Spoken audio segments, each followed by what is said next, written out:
পরপর দুদিন ছুটি পেয়েছি, সেটা কি করে হাতছাড়া করা যায়। তাই ভাবলাম একটু ঘুরেই আসি। চলো চলো, আস্তে আস্তে সব শেয়ার করবো কোথায় গেছি।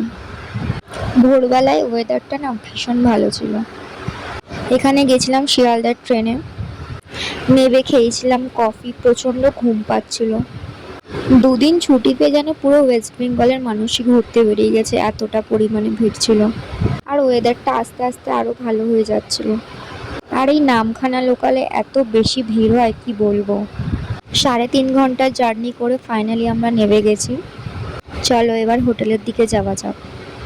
অনেক কষ্টে একটা হোটেল পেয়েছিলাম। সারা ওয়েস্ট বেঙ্গলের যত মানুষ আছে সবাই 15 তারিখেই ঘুরতে চলে গেছে। আর এই হোটেলটা খুবই ভালো ছিল, মানে এখানকার পরিবেশ এত সুন্দর কি বলবো। আর সব থেকে ভালো ছিল এখানকার সুইমিং পুল। তো হোটেলে চেক ইন করে নিয়েছি, আর আমাদের আসতে না আসতেই আবার সেই ঝমঝম করে বৃষ্টি শুরু হয়ে গেছে।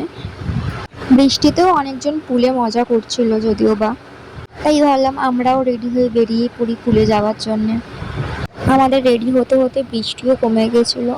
আর বিকেলে টুকটাক একটু খাওয়া দাওয়া করে বেরিয়েছিলাম আবার রাতে ঘোরার জন্য। তো এটা নেক্সট পার্টে আমি দেখাবো। চলো টাটা।